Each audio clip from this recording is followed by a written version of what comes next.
Je souhaitais bien sûr vous faire un point de situation par rapport au mouvement social de jeudi. Alors je vais beaucoup parler au conditionnel puisque les éléments tels que nous les avons aujourd'hui ne sont pas totalement figés, puisque je pense notamment à des personnes qui prendraient leur service en fin de journée jeudi, ne sont pas tenues de se déclarer avant la fin d'après-midi. Donc voilà, j'utiliserai tous les chiffres qui vous seront donnés et les termes vraiment au conditionnel. Peut-être vous dire qu'à la différence de la journée Blocontou du 10 septembre dernier, nous serons dans un mouvement social probablement plus classique, avec une plus forte mobilisation syndicale. Je rappelle, lors de la précédente mobilisation du 10, on avait environ 15% de grévistes à la SNCF, un petit peu plus de 5% à la RATP. Et nous avons par contre eu de nombreux endroits, de nombreux secteurs où nous avons eu des malveillances ou des sabotages sur les infrastructures de transport.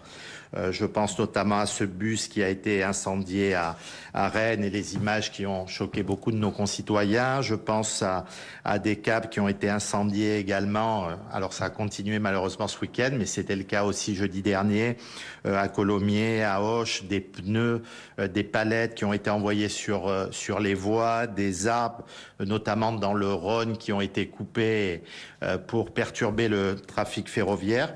Je pense notamment à l'envahissement d'un certain nombre d'équipements et d'infrastructures, notamment les voies, notamment les gares.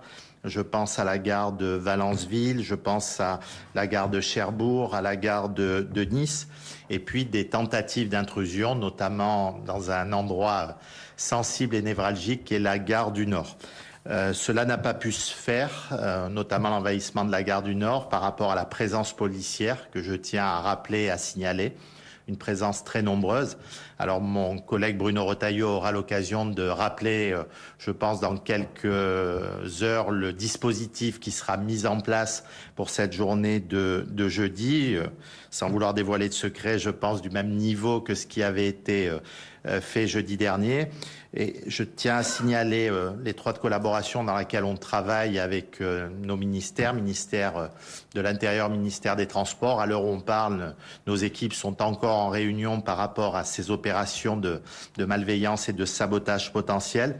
Je tiens à signaler l'intervention des forces de police qui ont été rapides, qui ont été efficaces, qui n'ont pas laissé certaines situations s'enquister, et notamment les occupations qui auraient pu avoir sur la qualité du service beaucoup plus de répercussions négatives.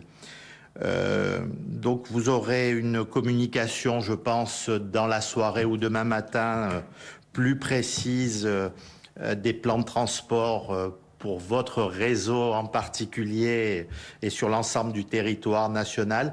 Mais nous avons souhaité vous donner une information en amont avec quelques grands traits sans rentrer dans un détail particulièrement précis et chirurgical. Mais en tout cas, à l'heure où on parle et par rapport à ce que j'ai rappelé aux personnes qui se sont déclarées officiellement grévistes au sein des entreprises de transport, nous avons au sein de la SNCF la possibilité, grâce à l'opérateur historique, la possibilité de faire circuler environ 90% des TGV dans la journée de jeudi. Alors certes, avec quelques perturbations à prévoir, mais globalement, tous les TGV Inouï en France ou vers l'Europe, les TGV Lyria et Ouigo et l'ensemble des clients, même s'ils voient leur TGV annulé, 1 sur 10 en gros, devraient pouvoir voyager dans la journée sur un autre TGV. Des perturbations plus importantes sont à prévoir sur les lignes intercités et notamment un train sur 2 qui circulera sur ces lignes. Une situation qui sera disparate aussi sur le trafic régional, sur nos TER, où les régions sont les autorités organisées de transport, comme vous le savez, une disparité entre les différentes régions, mais globalement, 3 TER sur 5 circuleront en région et les prévisions détaillées donc vous seront communiquées en fonction de votre région en fin de journée ou demain matin.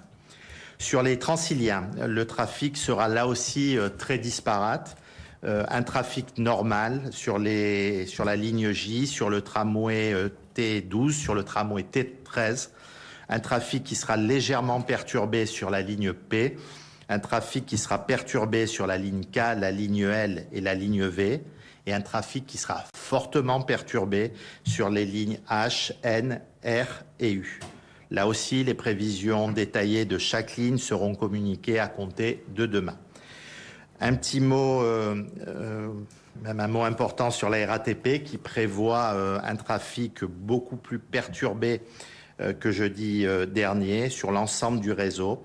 Et nous invitons bien sûr les voyageurs qui en ont la possibilité de privilégier le télétravail ou différer un certain nombre de déplacements par rapport à ces situations. Alors sur le métro, il y aura un trafic normal sur les lignes automatiques, que ce soit la ligne 1, la ligne 4 ou la ligne 14. Il y aura un trafic plus perturbé qui sera sécurisé véritablement aux heures de pointe.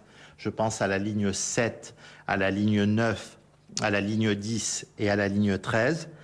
Il y aura par contre un trafic très perturbé et assuré uniquement aux heures de pointe sur les lignes 2, 3, 3 bis, 5, 6, 7 bis, 8, 11 et 12. Sur le RER, les perturbations dépendent des lignes. Donc sur le périmètre SNCF Voyageurs, vous savez qu'elle se partage entre SNCF Voyageurs et la RATP. Sur SNCF Voyageurs, trafic perturbé sur le RER A, le RER B, le RER C, très fortement perturbé sur le RER D et le RER E. Sur le périmètre RATP, trafic perturbé donc également sur le RER A et le RER B. Point positif, l'interconnexion est maintenue à la gare du Nord et je sais que c'était particulièrement attendu. Sur les bus, un trafic perturbé sur certaines lignes pourrait être fermé, mais là aussi vous aurez plus de précision demain avec un grand décalage en fonction des lignes et des dépôts. Sur le tramway, on aura un trafic normal ou quasi normal sur les lignes T1, T2, T3, T3 et T6. Et un trafic qui sera un peu plus perturbé sur les lignes T5, T7 et T8. Concernant le transport urbain, là aussi, les grands opérateurs de notre pays sont particulièrement mobilisés et disent qu'ils communiqueront dans les territoires respectifs, mais que globalement, le service sera assuré, à l'exception de quelques agglomérations où les difficultés seront plus grandes. Je pense notamment à Reims, à Rouen, à Caen et à Roanne. Par contre, la bonne nouvelle pour nos jeunes, les transports scolaires et les circuits de transport scolaire, et c'est une information de la Fédération nationale des transports de voyageurs, seront tous assurés. Il n'y aurait pas d'annulation sur les circuits scolaires. Je vais vous dire un petit mot de l'aérien aussi, puisque c'est un sujet qui intéresse beaucoup de nos compatriotes, qui m'avait fait dire que la journée serait très probablement noire. Le syndicat majoritaire des contrôleurs aériens a décidé de retirer son préavis pour cette journée, de le reporter pour le mois d'octobre, mais en tout cas, il n'y aura qu'une centaine de contrôleurs aériens qui se sont déclarés grévistes. Ils ont encore la possibilité de se rétracter avant ce soir 18h.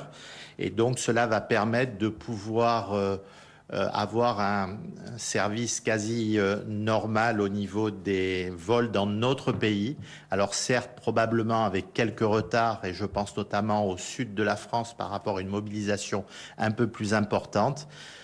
Mais globalement, l'ensemble des vols qui étaient prévus, et c'est ça peut-être l'information importante, sera maintenu au niveau du transport aérien. Au niveau des infrastructures de transport aérien, pas de difficultés majeures et notamment sur les aéroports parisiens comme ça nous a été confirmé par le groupe ADP. Simplement des difficultés à prévoir autour de l'aéroport de Bâle-Mulhouse pour différentes raisons. Voilà le point que je voulais vous faire de cette situation. Vous dire que certes, je suis ministre démissionnaire en gestion dite d'affaires courantes, mais que les affaires courantes sont nombreuses dans ce secteur des transports. que la journée sera difficile pour les usagers des transports en commun. J'utilise à dessein le terme difficile, mais que les opérateurs de transport, les services du ministère sont particulièrement mobilisés pour être aux côtés des usagers, et avec 3 maîtres mots que je voudrais rappeler, qui seront l'anticipation, qui seront la réactivité et qui sont l'information. Voilà la mission qui leur a été fixée par le ministre et par toutes les équipes. Et j'espère que concrètement, on pourra retrouver ça sur le terrain, en espérant que, en dehors de ce mouvement social traditionnel, il y ait le moins possible de blocage et de sabotage qui font du mal aux infrastructures de transport, à la qualité du service et à l'image nationale et internationale de notre pays, qui n'a vraiment pas de besoin de cela en ce moment. Donc voilà, j'appelle à la raison tous ceux qui souhaitent exprimer un mécontentement social de respecter les infrastructures en général et plus particulièrement en ce qui me concerne bien sûr les infrastructures de transport. Est-ce que vous avez des questions ?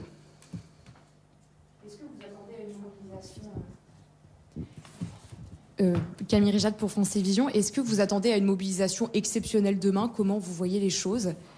Comment vous allez vous organiser? Écoutez, je pense avoir répondu partiellement à votre question. L'organisation, elle est à côté de moi. Ce sont les opérateurs. Ils doivent anticiper. C'est la raison pour laquelle nous organisons cette réunion en amont, 2 jours avant, pour pouvoir avoir les meilleures données possibles et les échanger entre nous.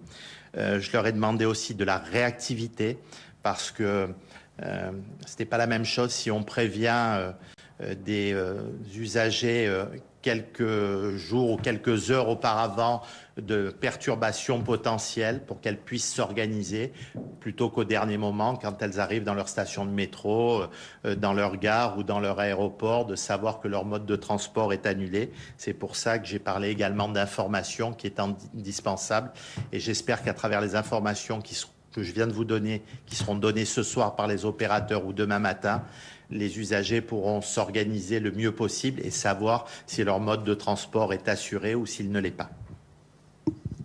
Bonjour, Éléonore Bailly pour France Info. Oui. Pour ce qui concerne le trafic des TGV, est-ce que ce sont des conducteurs lambda qui vont piloter les trains, ou alors est-ce que ce sont des réservistes, s'il vous plaît?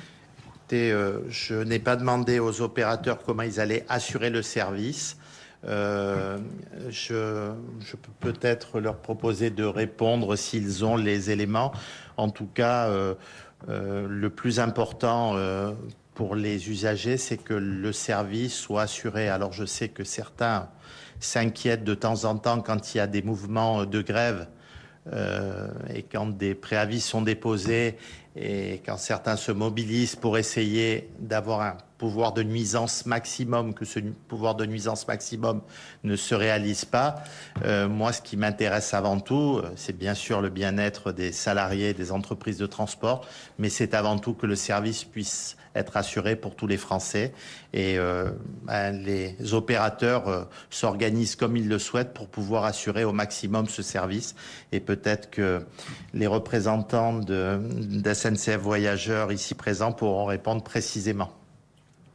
Oui, bonjour. En 2 mots, ce sont essentiellement les conducteurs de TGV qui sont non grévistes et ils vont contribuer donc à réaliser le service prévu. Voilà. Bonjour, Jonathan Parienté, Journal Le Monde. Avez-vous connaissance de menaces précises sur l'infrastructure ferroviaire et quels sont les moyens que vous avez mis en œuvre pour les contrer éventuellement et pour sécuriser l'infrastructure? Je vais passer la parole à ma gauche aux représentants de la SNCF Réseau. On en a discuté dans la cellule de crise. On a des difficultés aujourd'hui sur la protection de nos infrastructures de transport. Il y a l'épisode que vous avez relaté, une perturbation par rapport à un sabotage ce week-end dans le sud-ouest. Il y a des vols réguliers de cuivre, ce qui avait fait dire au ministre de l'Intérieur pendant l'été qu'il souhaitait agir avec le ministre des Transports pour avoir une surveillance accrue sur ces sujets. Ça avait fait rigoler certaines personnes. Je l'avais remercié parce que c'est un vrai sujet qui a de vraies conséquences sur la qualité du service. Et il y a des moyens techniques qui sont mis en place à travers des drones, à travers une surveillance également humaine. Mais je rappelle qu'on a un réseau ferré qui n'est pas totalement protégé dans notre pays et de près de 30 000 kilomètres. Donc il n'est pas évident de pouvoir protéger l'ensemble de ce réseau, que ce soit des actes de, je dirais, de pure délinquance au sens économique du terme, de vouloir tirer profit notamment du cuivre, hein. C'est un sujet qui a été largement abordé, ou bien des sabotages clairement revendiqués ou non, mais pour perturber le pays. Ça a été le cas avant ou le jour même des Jeux Olympiques l'an dernier, l'ouverture des Jeux Olympiques. Ça a été le cas très probablement. Il y a une enquête en cours, je n'en dirai pas plus, mais sur ce qui s'est passé dans le Sud-Ouest. Mais c'est quand même bizarre qu'à chaque fois, ce soit des points très névralgiques que peu de personnes connaissent, qui sont brûlés ou qui sont saccagés, qui ont des conséquences terribles pour les personnes qui se retrouvent dans leur train et qui devaient y passer 3 heures et qui vont en passer 4 fois plus. Ouais, un petit complément là pour SNCF Réseau. Étienne Delpy, SNCF Réseau, directeur commercial.